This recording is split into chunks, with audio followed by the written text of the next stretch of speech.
10 julio 1918. Los vigías del submarino estadounidense, dos navegando cerca del sur de Irlanda, avistaron lo que pensaron que era una boya cerca de Fastnet Rock.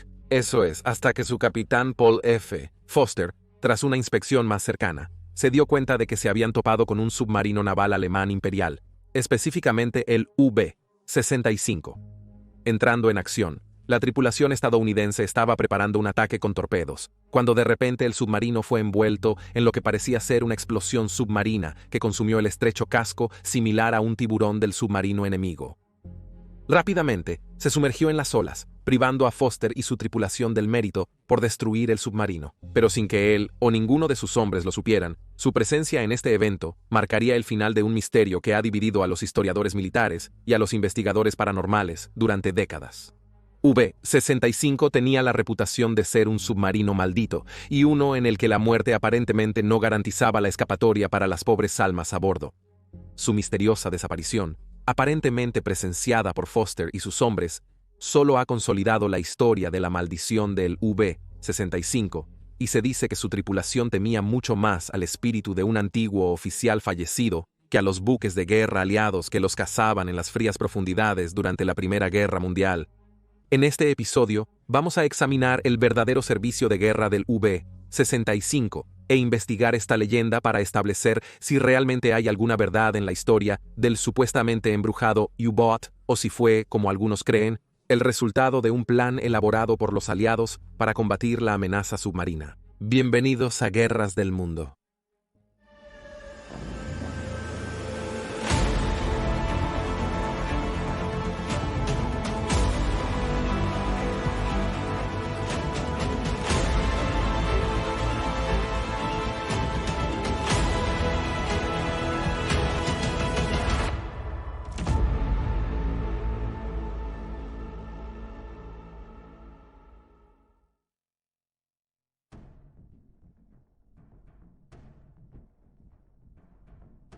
La historia del UB-65 inicia en 1916, cuando ingenieros alemanes planeaban construir un nuevo submarino de ataque costero. En ese momento, el 2 era la clase principal en este papel, pero al darse cuenta de las cualidades superiores del submarino de colocación de minas tipo UC-2, decidieron adaptar este diseño a un nuevo submarino de torpedos U-Boat para reemplazarlos. Designado como el tipo 1B3, la Marina Imperial Alemana tenía algunos planes grandiosos para la nueva clase, con 201 ejemplos siendo planeados, pero al final solo 96 serían completados en una producción de 2 años.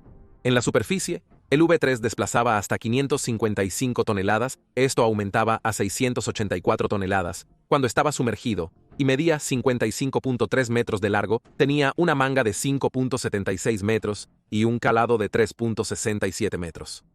En superficie, funcionaban con motores diésel de 6 cilindros de más de 1045 caballos de fuerza, alcanzando casi 14 nudos. Bajo el agua, utilizaban motores eléctricos de 580 kilovatios, logrando hasta 8 nudos. Cifras muy respetables para un submarino de esta época. El alcance era superior a 70 kilómetros náuticas en la superficie. Sumergido con motores eléctricos, el alcance era de 50 a 88.5 kilómetros, navegando a 4 nudos de velocidad económica. El alcance era de 50 a 88.5 kilómetros, navegando a 4 nudos de velocidad económica. En el extremo de negocios, el armamento principal consistía en 4 tubos de torpedos en la proa y 1 en la popa, una carga típica que comprende 10 torpedos de 50 centímetros o 50 centímetros. Estos estaban respaldados con un cañón de cubierta de 88 milímetros o 8.9 centímetros para el combate en la superficie. El primer lote de tipo V3S se ordenó el 20 de mayo de 1916, comenzando con V48 y terminando con V71. Incluido en este pedido estaba por supuesto el V65 que fue construido en el astillero Falkenwerker en Hamburgo. El submarino se completó y lanzó el 26 de junio de 1917. Antes de ser comisionado al servicio naval, el 18 de agosto de ese año. El mando fue dado al 29 años, quien ya se había hecho un nombre como un competente comandante de submarinos, habiendo acumulado ya un impresionante recuento de 33 buques aliados hundidos o dañados, principalmente a través de la implementación de minas, mientras comandaba el submarino tipo UC-2, UC-33. Es en este momento, según la narración popular de la historia del V-65, que el submarino comenzó a acumular un recuento de cuerpos ya, incluso sin haber salido al mar todavía. Su entrega a la Marina vino con informes de al menos un trabajador muerto, y más gravemente herido por una viga que caía mientras estaba en construcción en el astillero Vulcan Yard. Un accidente que ocurrió más tarde fue quizás aún más alarmante para los hombres que iban a tripular el nuevo submarino. Mientras trabajaban en la sala de máquinas cuando el submarino estaba cerca de su finalización, 3 trabajadores se vieron abrumados por los gases que se acumulaban en el compartimento. Al no haberlos visto durante bastante tiempo, sus colegas fueron a buscarlos para ver cómo estaban y encontraron a los 3 hombres muertos, desplomados en el suelo de la sala de máquinas por asfixia. Pero la muerte no se limitó a llevarse a los desafortunados asignados a construir el V-65. Al finalizar, el submarino realizaba pruebas marítimas bajo mal clima. Los U-boats tenían dificultades para mantenerse en la superficie, incluso con buen clima, así que cuando éste empeoraba, la tripulación se alistaba para un viaje duro. De repente, la embarcación de baja altura se vio envuelta en una poderosa ola que aparentemente golpeó de la nada y sin previo aviso. Mientras el agua se drenaba del casco del U-boat y aliviaba a los tripulantes maltratados en la cubierta, descubrieron que faltaba uno de ellos, y el desafortunado hombre que fue arrastrado por la borda nunca volvería a ser visto. Se convirtió en el 5º hombre en morir asociado con el V-65.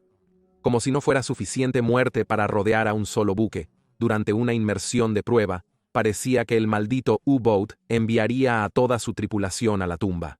Mientras la tripulación intentaba nivelarse a 9.1 metros, un tanque de lastre delantero se rompió, enviando los U-boats en una caída alarmante hacia el lecho marino. Asentándose en el fondo, el V-65 permaneció allí atascado durante 12 horas, mientras la tripulación luchaba por llevarlo de vuelta a la superficie. Su situación se volvió aún más desesperada y aterradora a medida que el agua de la inundación se filtraba en las baterías. Esto resultó en la liberación de gases tóxicos que se propagaron por el interior, haciendo que los hombres se enfermaran violentamente. Por lo tanto, fue un enorme alivio cuando, después de un esfuerzo hercúleo, lograron forzar el ascenso del submarino a la superficie, permitiéndoles abrir las escotillas y respirar aire fresco y limpio. Pero tristemente para 2 de los tripulantes, fue demasiado tarde, y murieron en el hospital varios días después por inhalar los gases venenosos. Sin embargo, según cuenta la historia, fue otra muerte trágica la que tendría un impacto duradero en la tripulación. Mientras se cargaban los torpedos para la primera patrulla del V-65, una cabeza de guerra explotó, matando al segundo oficial llamado Richter y a otros 8 marineros, además de herir gravemente a otros 9 marineros. Después, el submarino fue llevado al dique seco para su reparación. Alemania se estaba desesperando y necesitaba sus submarinos en la lucha. Ni fantasmas ni maldiciones impedirían que el V-65 fuera a la guerra.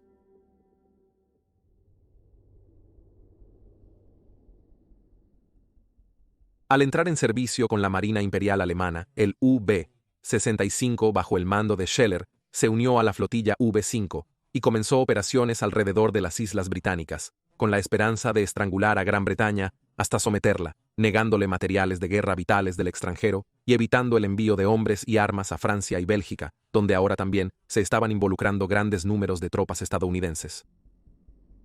Octubre 1917 marcó una nueva ofensiva en Ypres, conocida como la Segunda Batalla de Passchendaele. A esto se unió otra ofensiva de las fuerzas del Imperio Británico en Gaza contra los aliados otomanos de Alemania. En este contexto, Scheller y el V-65 fueron enviados al mar con la esperanza de hacer su parte para influir en la situación en tierra a favor de Alemania. De manera bastante ominosa, dado el lugar del submarino en la tradición paranormal, el 31 de octubre de 1917, víspera de Todos los Santos, Scheller avistó el lugar de su primera víctima mientras patrullaba el Mar del Norte, casi a mitad de camino entre Noruega y las Islas Shetland, en la costa norte de Escocia. Su objetivo era el carguero danés Margrethe, de 20 años, que viajaba de Copenhague a Lerwick, en las islas mencionadas anteriormente.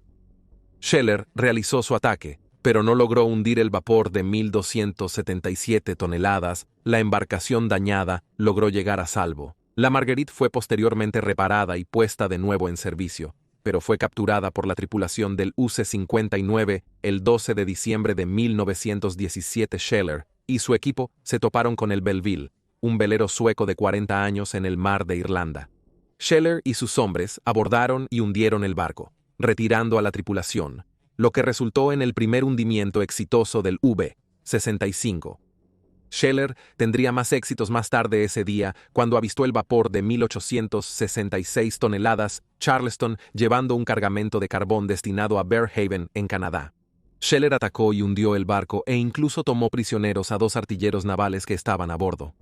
Diciembre de 1917 fue positivo para Scheller, quien el día 14 hundió el vapor noruego, Knorr, en el mar irlandés. Al día siguiente, volvió a avistar otro objetivo navegando por el mar irlandés, aunque este no era un vapor ordinario, ya que en realidad era el Her Majesty's Ship Arbutus, un barco Q de la clase Antusa, que estaba diseñado para imitar a los vapores civiles regulares, con la esperanza de atraer a los submarinos U-Boat desprevenidos, buscando inspeccionar la carga del buque o incluso capturarlo como un premio de guerra. Una vez atraído, la tripulación del barco Q podría entonces revelar su arma oculta y dirigirla hacia el submarino U-Boat. Los detalles exactos del enfrentamiento entre el V-65 y el Arbutus son difíciles de obtener, pero en este caso fue el V-65 el que tendría la ventaja. El Arbutus fue golpeado y gravemente dañado, pero permaneció a flote mientras Scheller realizaba su huida. No obstante, el Arbutus se hundió al ser remolcado al día siguiente, adjudicando otra victoria al submarino U-Boat.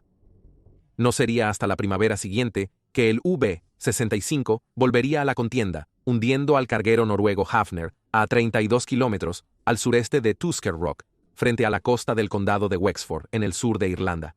Luego, siguieron una serie de ataques que solo lograron dañar la navegación aliada, hasta que el 8 de mayo de 1918 Scheller detuvo y hundió el barco de vela noruego Thoralf, nuevamente en sus habituales zonas de caza del mar de Irlanda. El 10 de julio de 1918, el submarino estadounidense L-2 avistó al V-65 que aparentemente explotó. No obstante, estudios posteriores a la guerra revelaron que esto era erróneo, ya que se descubrió que el submarino seguía en actividad días después, el 14 cuando hundió un pequeño navío portugués, el María José, cerca de la isla Lundy. Esta fue la última vez que alguien vio el submarino durante la Gran Guerra, pero en los años que seguirían, se podría argumentar que se convirtió en uno de los submarinos más conocidos de la época, ya que la historia de los eventos que supuestamente habían ocurrido mientras el submarino estaba en el mar circuló en libros, revistas y tanto en círculos militares como paranormales por igual.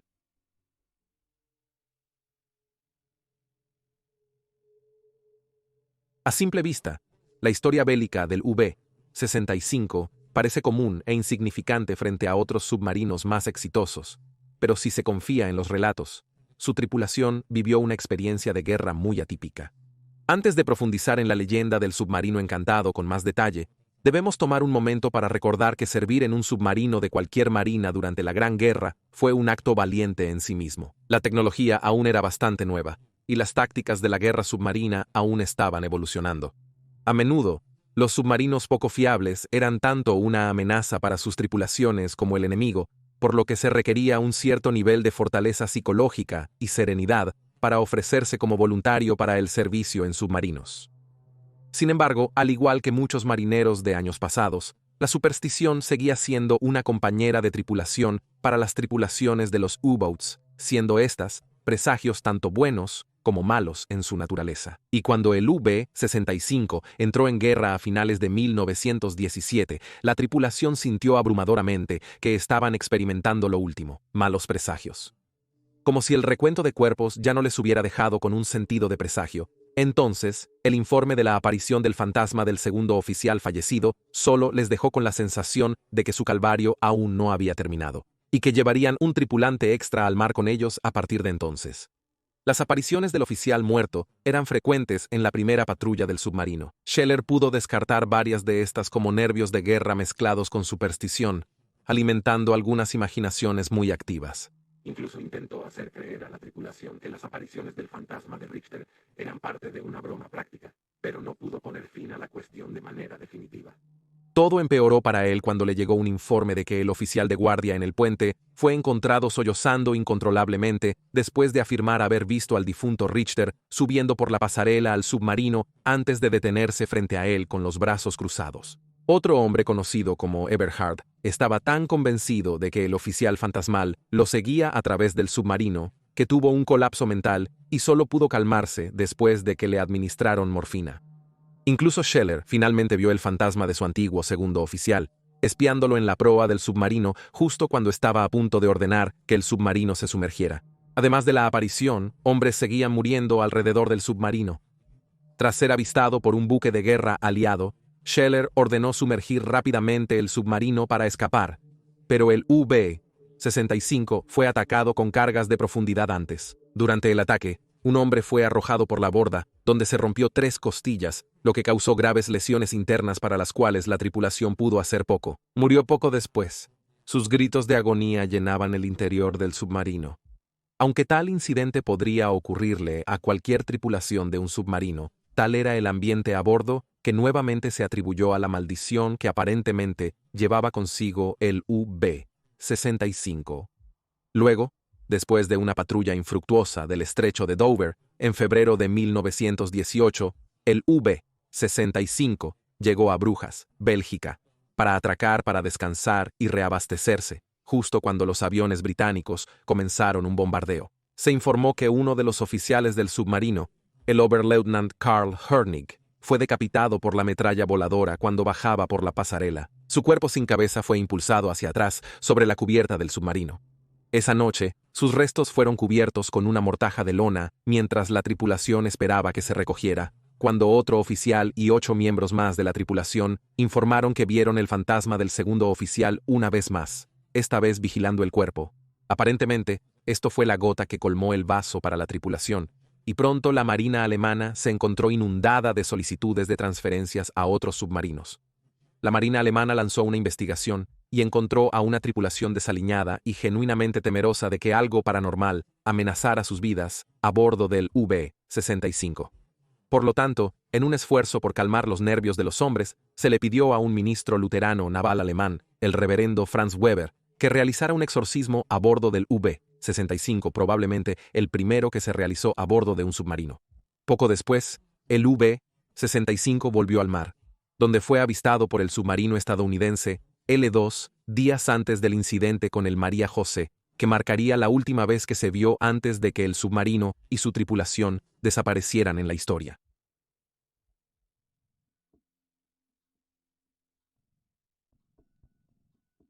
La historia del maldito y embrujado UB-65 tiene todas las características de un clásico cuento de fantasmas, con solo su escenario único para diferenciarlo de los típicos asuntos de casas encantadas que esperamos de tales cuentos de fogata.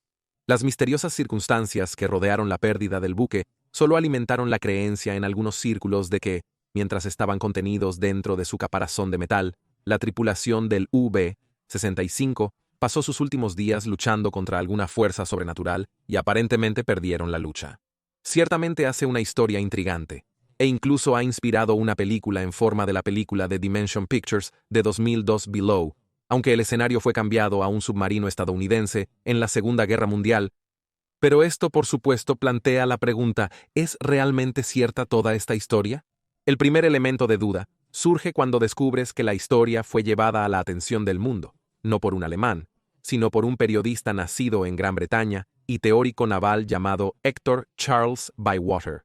Nacido en una familia galesa de clase media, Bywater emigró a los Estados Unidos con sus padres cuando era niño, y más tarde se hizo un nombre escribiendo artículos para periódicos sobre los últimos desarrollos navales, aun siendo la era de los imperios, y por lo tanto, el interés en asuntos navales era alto. Más tarde, regresó a Europa para cubrir la guerra para los periódicos americanos, pero finalmente fue reclutado por los británicos como espía y analista de inteligencia. Sin embargo, quizás es más famoso por su sorprendentemente precisa predicción de cómo se desarrollaría finalmente la guerra en el Pacífico, con Japón entre los Estados Unidos y el Japón imperial. Bywater primero llevó la historia de un submarino U-boat embrujado a la atención del público en general después de la guerra, afirmando que escuchó por primera vez la historia relatada en un folleto alemán. Pero desde entonces se ha teorizado que el origen de la historia, o alguna variación de ella, fue creada por él anteriormente, como parte de una operación de guerra psicológica dirigida a las tripulaciones de los submarinos U-boat alemanes, cuyo objetivo era hacer creer que su embarcación podría contener alguna entidad espectral para atormentarlos y así distraerlos de sus deberes, o incluso obligarlos a abandonar sus puestos. tal vez incluso rendirse solo para sacarlos de sus embarcaciones malditas. Esto puede sonar bastante elaborado, pero en el contexto de la amenaza del submarino U-Boat en la Gran Guerra, no es más descabellado que algunas otras ideas que fueron propuestas por los aliados. Tal fue el impacto inesperado de la efectividad de los submarinos U-Boat y lo difícil que era combatirlos con la tecnología de la época. Aunque es totalmente posible que Bywater se inspirara en una historia real del UB-65 o quizás algún otro submarino U-Boat que había ganado una reputación de desgracia por su tripulación, según los investigadores George Behe y Michael Goss, quienes han estudiado el tema intensivamente, la historia en sí es el resultado de exageraciones de los relatos a lo largo de los años. Muchos nombres vinculados a la historia, salvo Scheller, que es real, parecen surgir de la nada en relatos posteriores, o se han confundido con personas reales poco relacionadas con el UB-65.